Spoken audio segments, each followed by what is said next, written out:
రోజు కందిపప్పు ఉంటారా?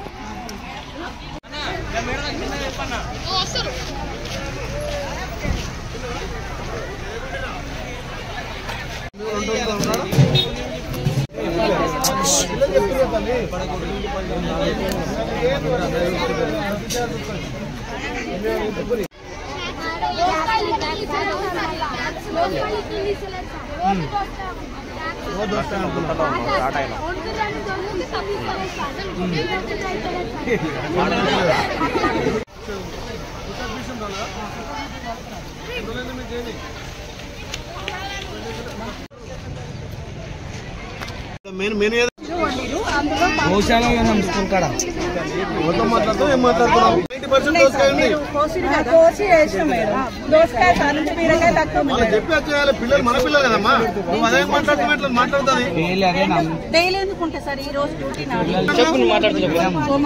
ఈక్వల్ కదమ్మా. 90% దోసకాయ తీసుకున్నా చూడొకసారి చూడొకసారి మాట్లాడుతుంది.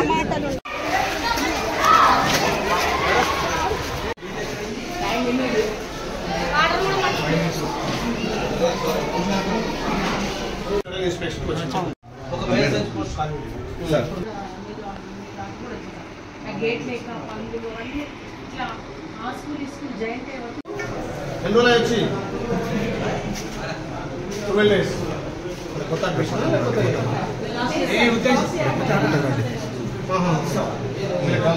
చెప్తారండి.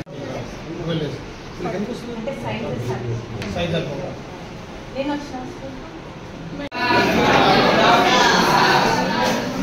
చేసినామా రోజు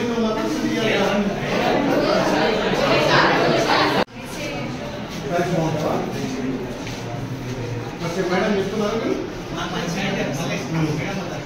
దోసకాయ మిక్స్ వెజిటేబుల్ కదా, వెజిటేబుల్ కదా దోసకాయ ఒక దోసకాయ అండి. మ్యామ్ మిషన్ తీసుకుపోతున్నామా ఇట్లా ఉన్నది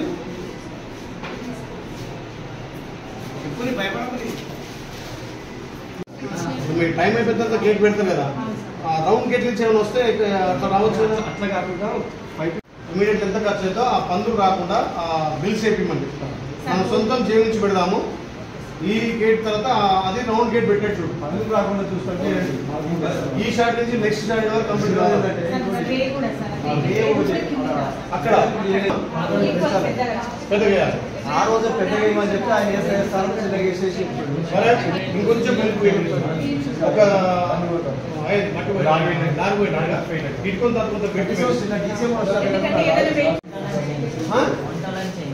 వంటలను ఎందుకు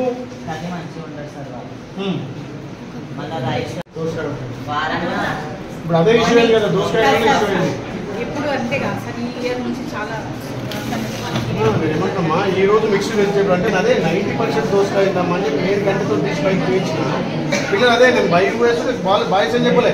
గర్ల్స్ మళ్ళీ రిటర్న్ వచ్చి సార్ మాకు టేస్ట్ ఉండలేదు మొత్తం దోసకాయ సరి అది తినలేకపోతున్నాం అంటే మళ్ళీ నేను రిటర్న్ పోయేటప్పుడు ఆమె వచ్చింది. ఆమె రాధికనా ఆమె వచ్చి అట్టే వండుతాం మా గైడ్లైన్స్ ఎట్లున్నాయని కొంచెం న్యూస్ సెట్ చేస్తుంది. సరే పిల్లల అభిష్టం మేరకు పిల్లల కోరిక మేరకు ఉండాలి. వాళ్ళు తింటానికి కదా ప్రభుత్వం చేసేది.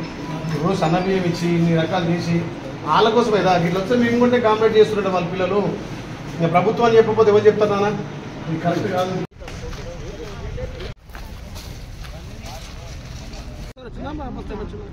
మరి వాళ్ళు చెప్తేనే వచ్చింది. ఏం ఎక్కువైంది ఏం తక్కువైంది? దోసకాయ కొంచెం ఎక్కువైంది,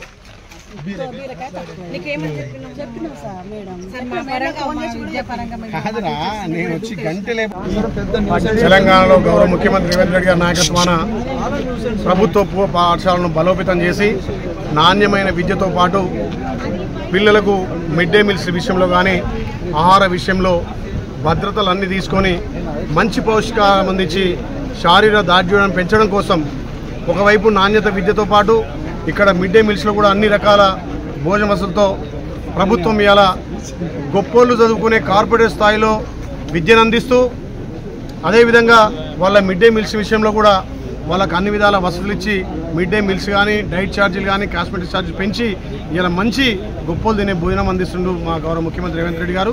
అదేవిధంగా ఇలా ప్రభుత్వ స్కూళ్ళల్లో కూడా గౌరవ కలెక్టర్లు ఎమ్మెల్యేలు కూడా పర్యవేక్షించి అక్కడ ఎడ్యుకేషన్ విధానాన్ని అదేవిధంగా మిడ్ డే మీల్స్ను పర్యవేక్షణలో భాగంగా ఆలయ నియోజకంలో యారూట్లో ఇవాళ ఈ స్కూల్ సందర్శించడం జరిగింది.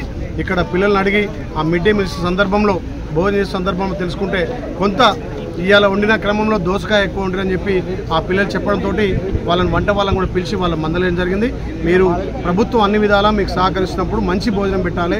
ఇవాళ వెజిటేబుల్ అంటే మిక్స్డ్ వెజిటేబుల్ అంటే అన్ని కూరగాయలు పెట్టాలి కానీ మీరు దోసకాయ పెట్టారని చెప్పి చెప్పడంతో ఇక్కడ ఉన్నటువంటి రాధిక అన్నట్టు ఆమె టీచర్ వచ్చి కొంచెం ఆమె అగ్రెసివ్గా మాట్లాడి లేందు కల్పించుకొని మేము అట్టే చేస్తామనడంతో కొంచెం హట్ అయినా చెప్పినాం. వాళ్ళ పై అధికారులకు కూడా సూచనలు సలహాలు ఇచ్చి అక్కడ పై అధికారులకు అక్కడ జరిగినటువంటి విషయాన్ని చెప్పడం జరిగింది. ఏదేమున్నా ప్రభుత్వం ముఖ్య ఉద్దేశం మంచి నాణ్యత విద్యతో పాటు పేదోళ్ళు గొప్పలు తినే బియ్యం తినాలి, పేదోళ్ళు కూడా అన్ని పౌష్టికాహారం తినాలని గౌరవ ముఖ్యమంత్రి లక్ష్యం నెరవేరాలి. ఇలా ఏ స్కూల్కి పోయినా మంచి భోజనం మంచి విద్య అందించాలనే లక్ష్యంతో ఇట్లా ఇలా ఇక్కడ పర్యవేక్షణ చేయడం జరిగింది. కొంత హట్ అయినా కానీ మిగతా టీచర్లు కూడా బాగా టీచింగ్ కానీ ఇక్కడ ఎడ్యుకేషన్ విషయంలో బాగా సహకరిస్తున్నారు. ఈ స్కూల్ కూడా టాప్లో ఉంది. ముఖ్యంగా మిడ్ డే మీల్స్ విషయంలో తగు జాగ్రత్త తీసుకోవాలని చెప్పి అక్కడ టీచర్లకు కానీ మిడ్ డే మీల్స్ యాజమాన్యాలకు చెప్పడం జరిగింది. నాణ్యమైన విద్యతో పాటు నాణ్యమైన భోజనం అందించే లక్ష్యంగా మా ప్రభుత్వం పనిచేస్తుంది.